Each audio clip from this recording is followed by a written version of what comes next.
Hello, friends. He was just a boy sitting in a small room with a broken laptop, a weak internet connection, and no idea what IT even meant. People laughed at him, clients rejected him, even he didn't believe in himself at times. But he didn't stop. He learned, he failed, he prayed, and he rose. Today, the same boy runs a tech company. He trains thousands of youth. He speaks on global stages, and the government calls him Pakistan's digital hope. This is not just a story of success. This is a story of faith, family, failure, and a fight to rise.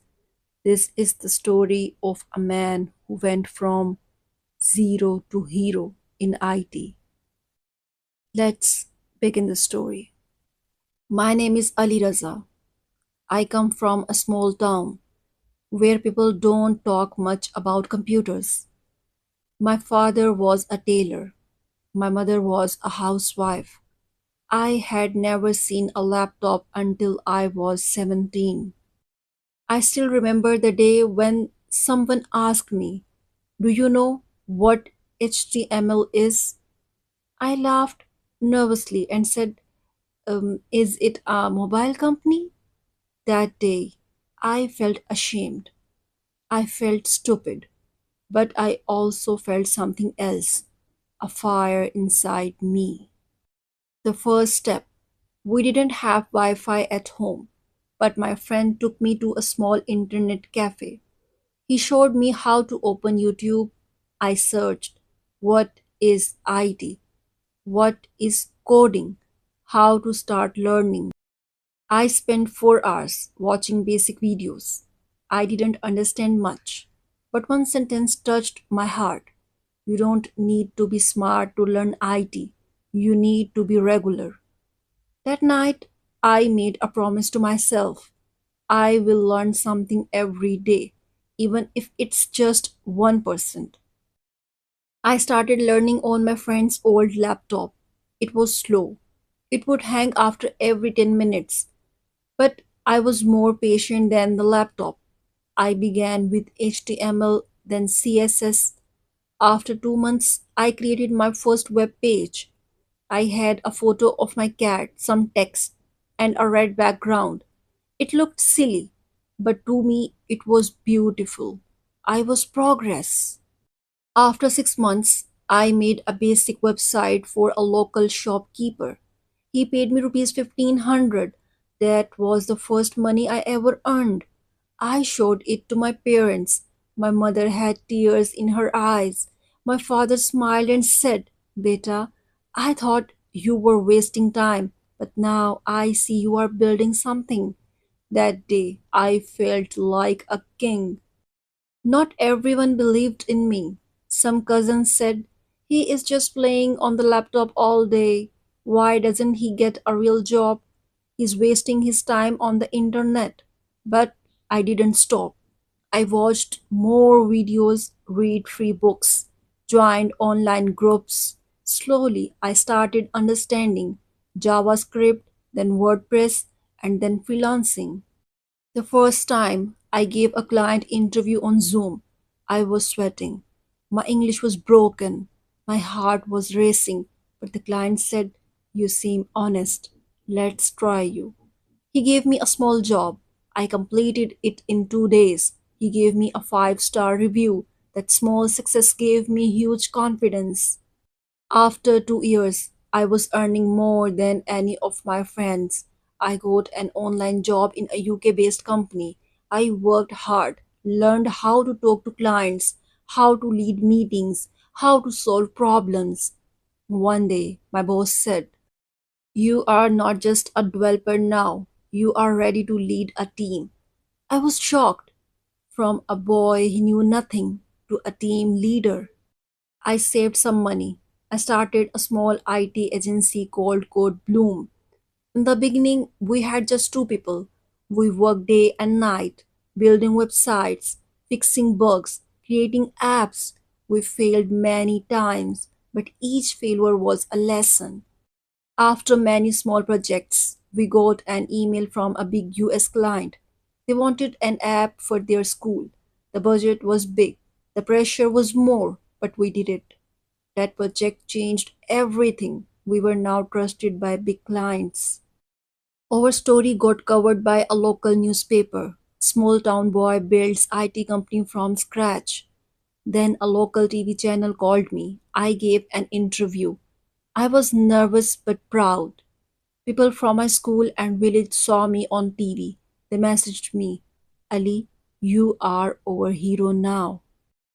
One day we lost our biggest client. He left without paying. Our team was sad. Money was tight. I felt broken. But I gathered everyone and said, this is not the end. This is a test. We worked day and night to find new clients. Within a month, we recovered. That failure made us stronger. While I was building my company, I also changed as a person. I learned to stay calm, stay honest, and keep learning. I also helped my younger brother start his IT journey. I started teaching IT to village kids for free. We created a routine. Weekends were for family, weekdays were for hustle. She once said, you didn't just build an IT company, you built yourself. After 5 years, we had clients from 10 countries. I had two options: move abroad and expand the company, stay in Pakistan and grow slowly. I chose to stay. I wanted to help local talent. I created a free platform called Learn IT with Ali. Videos, notes, mentorship, all free. My goal: no student should feel alone like I once felt. I once sat alone and remembered the boy who didn't know what HTML was. Now I was running a company, teaching others, speaking on stages, inspiring youth. Tears came to my eyes. From zero, I had become a hero.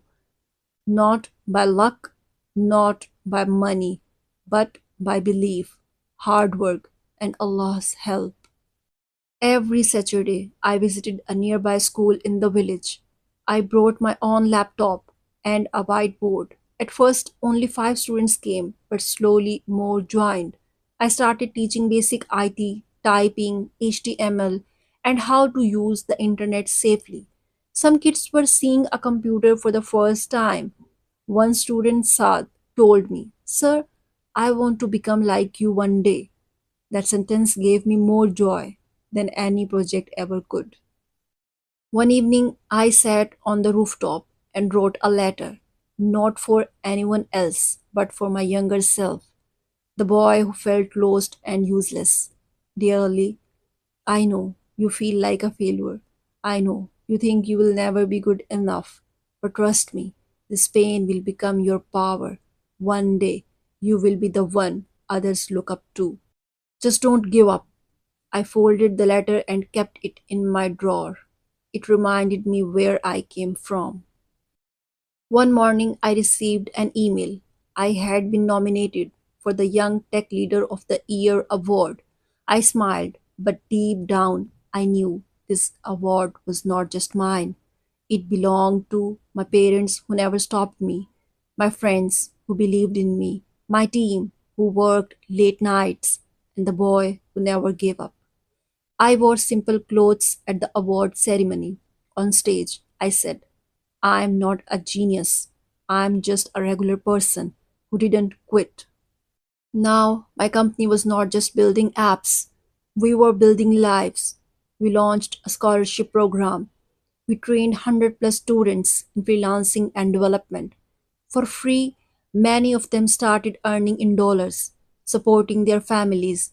We also started a helpline for students struggling with confidence. Even after all this, some days were hard.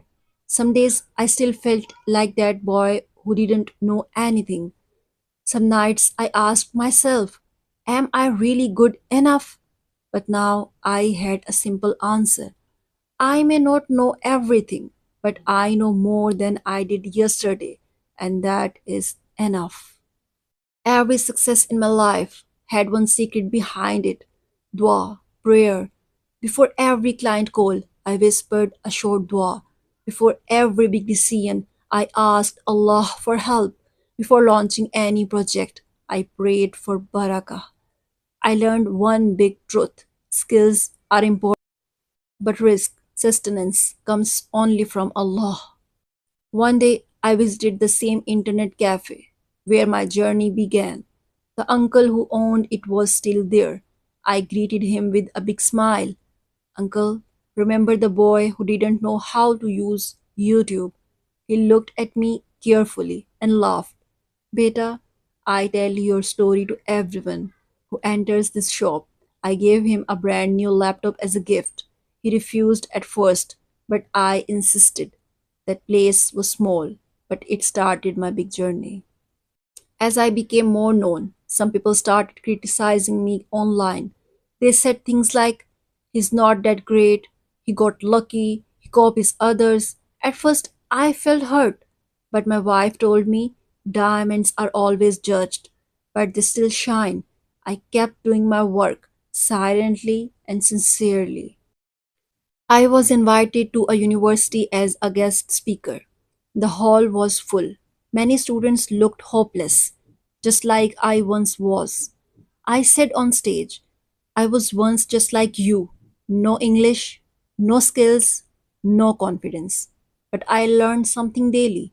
That's it. Just show up every day and learn." After the talk, many students came crying and said, "Sir, we now believe we can do it too."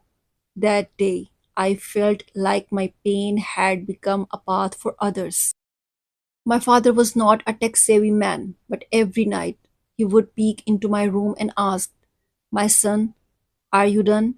I'm tired too, but your hard work gives me strength." My mother prayed for me 5 times a day. She didn't understand what coding was, but she understood something bigger: dua and dedication. One day, I gave my father a brand new sewing machine for his shop. He looked at me with tears and said, "My son, you gave me respect. Before I was just a tailor. Now people respect me because I'm your father."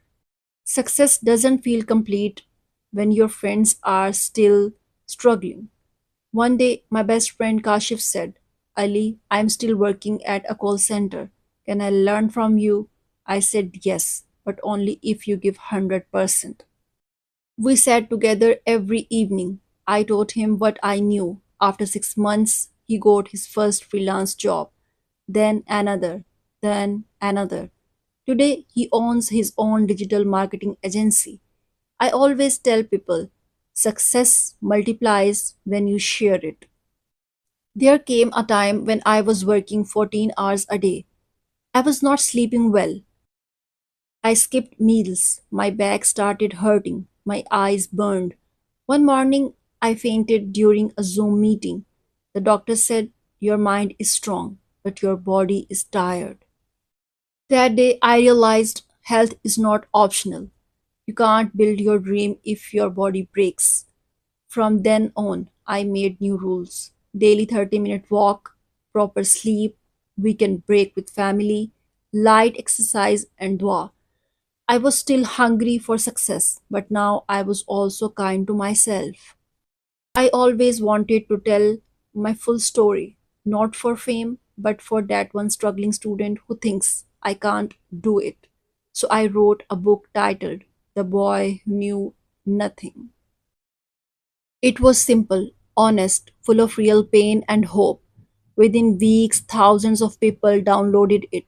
I got messages like, "Sir, I was going to give up, but after reading your book, I've started learning again." That book was not just my story, it became their light. I was invited to a tech conference in Silicon Valley, USA, for the first time. I left Pakistan. The moment I saw those giant companies, Google, Meta, Apple, I smiled. I remembered the small internet cafe where my journey began. I remembered the broken laptop. I whispered to myself, "Look how far you have come, Ali." During my speech at the event, I ended with this: I may come from a small town, but I had big dreams, and I never gave up. People stood and clapped. I cried silently. One of my biggest dreams was to open an IT training center in my village, a place where no one would feel left behind. We called it Future Lab. We provided free courses, computers, internet, and mentors. Within the first year, 70 students got remote jobs or freelance work. One girl told me, "Sir, I used to think IT is only for boys in cities, but now I earn more than my brother." That day, I felt my purpose was finally complete. Not every day was good. I had losses, betrayals, mental breakdowns, days when everything felt dark. But every time I was close to breaking, I made one simple dua: Ya Allah, I don't know what's next, but I trust you. And always, always, a way opened. My life taught me. When you walk with Allah, you are never really walking alone. Now, when I look back, I don't see just success. I see a journey of small wins, big failures, countless tears, and a heart that refused to give up. I once knew nothing. I now teach thousands. I once had no confidence. I now speak on global stages. I once doubted myself. I now guide others through their doubts. I am not special. If you feel like you are at zero, good news. I started there too. So today, promise yourself, I won't stop. Not now, not ever. And maybe one day someone will write your story too. Before the world called me CEO Ali Raza, before the awards and interviews, before the tech company and success, there was her. Her name was Aisha. I met her when I was still learning, still unsure, still poor. She was a teacher, soft spoken, confident, kind. I saw her at a local youth seminar. She was talking about the power of education. I was sitting in the back, quietly taking notes. When the session ended, I gathered the courage to talk to her. I gathered the courage to talk to her. Our first conversation was awkward. "Hey, I really liked your ideas and the way you speak." She smiled and said, "Thanks. You look like someone who's trying to do something big." No, no one had ever said that to me before. That one sentence stayed in my heart. We didn't fall in love quickly, it grew slowly. We talked sometimes, shared dreams, encouraged each other. I told her about my goals. She listened with full heart even when I had nothing to show. One day I told her honestly, "I'm still struggling. I don't have money. I'm building something, but it's not ready yet." She looked into my eyes and said, "That's okay. I'm not marrying your money. I'm marrying your mind and your mission." That's when I knew she was the one. We got married in a small ceremony. No big stage, no decoration, just duas, smiles, and love. Our first home was one bedroom and a shared kitchen, but Aisha never complained. She cooked for me when I was coding till midnight. She brought me chai when I was working on client meetings. She sat beside me when I got rejected by clients. She reminded me of my worth when I doubted myself. Sometimes I would wake up at 3 a.m. in stress and say, "What if this doesn't work?" She would hold my hand and whisper, "Even if the world leaves you, I won't." There were months when we had no savings. She stopped buying new clothes just so I could buy new software. She sold her gold earring once so I could pay the internet bill.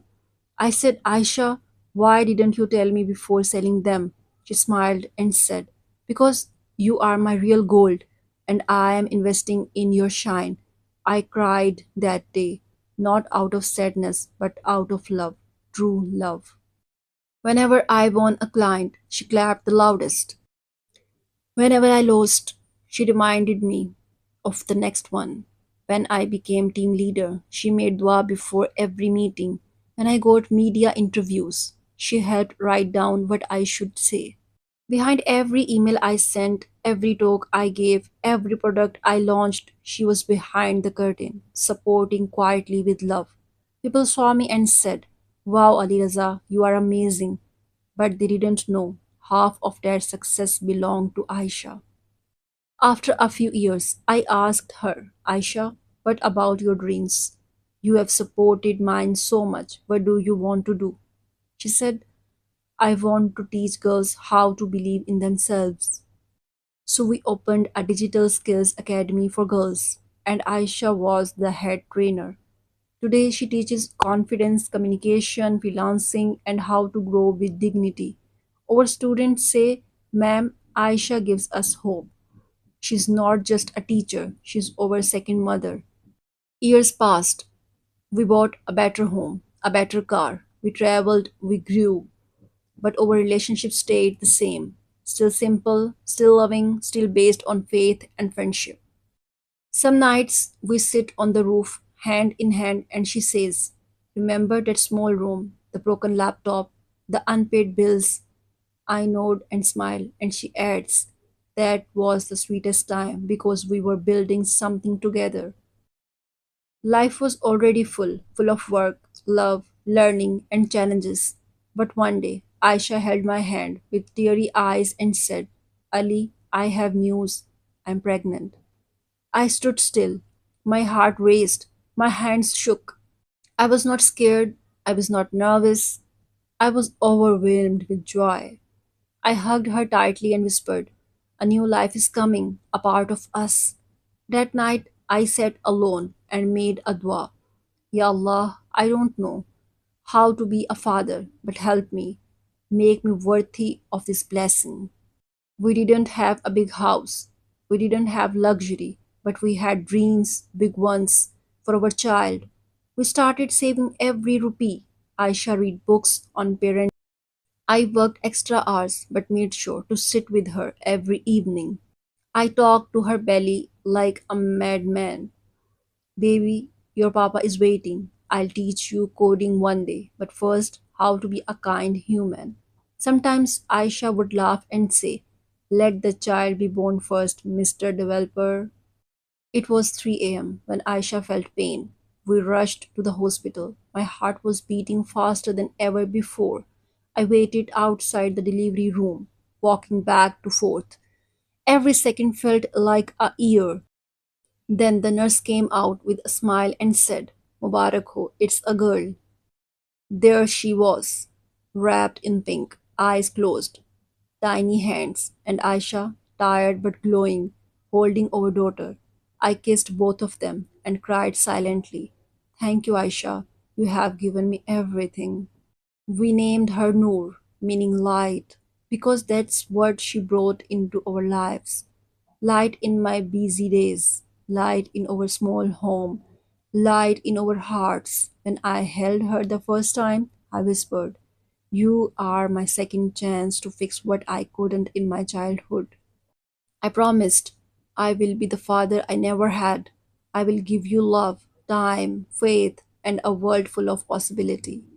The first few months were tough. A crying baby at night, meetings during the day, sleeplessness, stress, tiredness.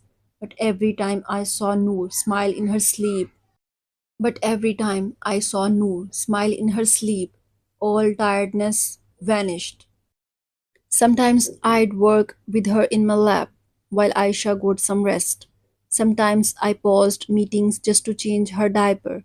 Sometimes I missed deadlines, but I never missed a cuddle. I learned success is not just about career, it's about being present for the ones who need you most. Aisha became even stronger after becoming a mother. She managed Noor with love, patience, and dua. She still taught girls in the academy, still supported my meetings, still gave advice when I was lost. I once asked her, "How do you manage everything?" She smiled and said, "I don't do it all, Allah does. I just keep walking with faith." Her strength made me stronger. One night, Noor was lying on my chest. I looked at her and imagined her future. "Maybe you will be a doctor, or an artist, or a leader. Whatever you become, my daughter, Just be brave, be kind, and never forget Allah. I kissed her forehead and said, one day I'll show you how your parents built everything from nothing. That night I felt rich, not in money, but in blessings. After years of hustle, late nights, deadlines, and meetings, we finally took a break. Aisha looked at me one morning and said, Ali, Noor is growing up. She needs memories, not just toys. She was right. So we packed light, booked a small cottage in Murray, and left the laptops behind. It was Noor's first time seeing mountains. She kept pointing from the car window. Baba, clouds. Look, trees. Look, monkeys. Aisha laughed. She's more excited than you during your first client call. I smiled because she was right again. The air in the hills felt fresh, different. No notification sounds, no deadlines, just birds, breeze, and us. We walked on small trails. We ate hot pakoras on a cold evening. We sat near a fireplace and played silly word games.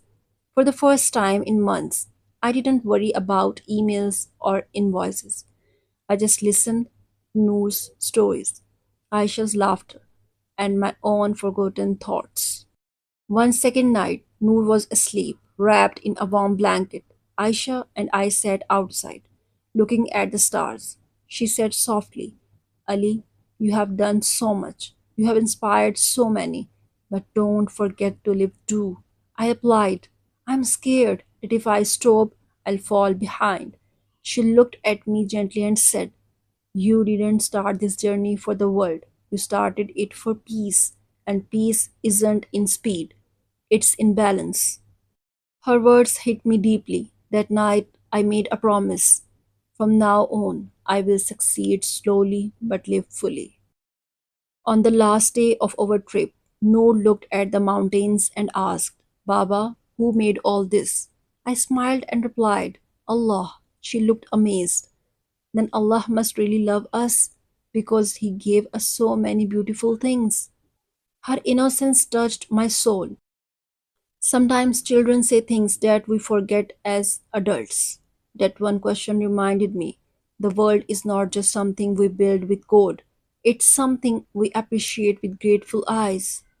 We returned to our city, but something had changed inside me. I didn't open my laptop on the first night. I played with Noor, helped Aisha in the kitchen, and later I wrote one sentence in my journal. I don't want to be the busiest man in the graveyard. I want to be the happiest man in his home. The trip didn't just recharge us, it reset us. It was an ordinary Tuesday morning. I was sipping chai when an email notification popped up on my phone. The subject read Global Tech Voices Summit Invitation to Keynote in London. I opened it slowly, thinking it was a mistake. They wrote, Dear Mr. Ali Raza, your journey from zero to hero has inspired thousands. We would be honored to have you speak at our international event in London. We will cover your travel, stay, and yes, your family is invited too. I read the email 3 times, then showed it to Aisha. She smiled, kissed my forehead, and said, Didn't I tell you Allah will show your light to the world one day? This was our first international trip as a family. We got our passports, bought warm clothes, practiced basic English with Noor so she wouldn't feel nervous. Every night I practiced my speech, how I knew nothing but kept learning, how my wife believed in me, how a small room turned into a company, and how faith turned into success. Aisha helped me polish every word. She said, Don't just talk like a CEO, speak like that boy you once were. She was always my best coach. When we landed in London, everything felt new. Cold air, tall buildings, people walking fast. Noor held my hand tightly and whispered, Baba, are we really in other country? I smiled. Yes, Mary Jaan, your Baba's story brought us here. Our hotel room had a view of the city. Noor ran to the window shouting, Mama, the buildings are so big. Aisha looked at me and said, You build dreams bigger than these buildings. The event hall was huge. Lights, cameras, global CEOs, journalists, and thousands of people. Backstage, I was nervous. My hands were cold. My heart raced. I looked at Aisha and said, What if I forget my words? She held my hand firmly and replied, Even if you do, speak your heart. That's what made you successful. Noor gave me a little kiss and said, Good luck, Baba. That was all the strength I needed. A giant screen behind me read, From Zero to Global Impact, the story of Ali Raza. I looked at the crowd, took a deep breath, and said, I didn't grow up with technology. I didn't speak perfect English. I didn't even own a laptop. But I had something powerful. I had belief. And I had a wife who reminded me of every time I forgot. People leaned in. I spoke about my journey, about failures, rejections, and prayers, about building something from nothing. When I finished, the whole went silent for a second. Then the applause began and didn't stop for a full minute. Tears welled up in my eyes. I looked at Aisha and Noor in the front now, both smiling, both glowing with pride.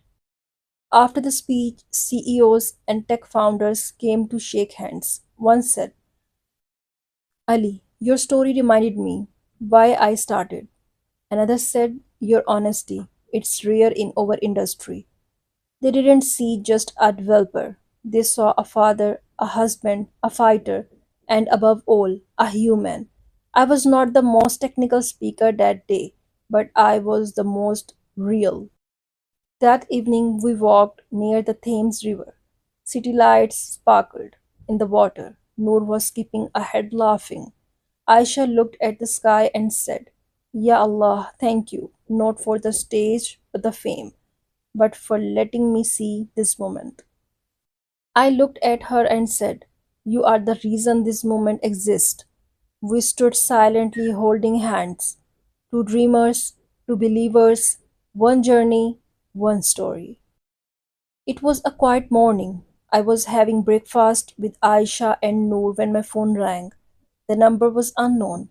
I picked it up and heard a calm voice say, Mr. Ali Raza, this is the Ministry of Information Technology, Pakistan.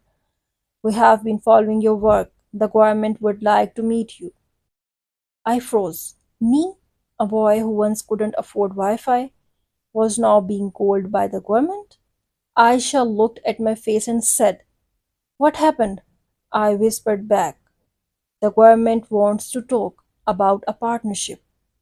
She smiled and said, Bismillah, Ali, this is the next step.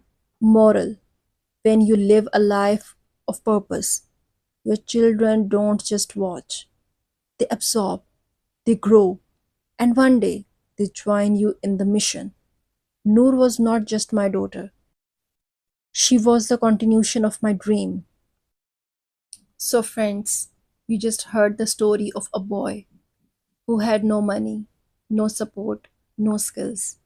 But he had one thing, a decision not to quit. He didn't wait for perfect English. He didn't wait for a fancy degree.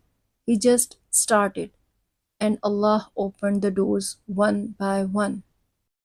If He can rise from nothing, why not you? Stop saying, I'm not ready. Stop waiting for someone to push you. Get up, open your laptop, watch one tutorial, take one small step today, and one day maybe you will be the next story the world will listen to. Start small, stay consistent, trust Allah. Your zero can still become a hero.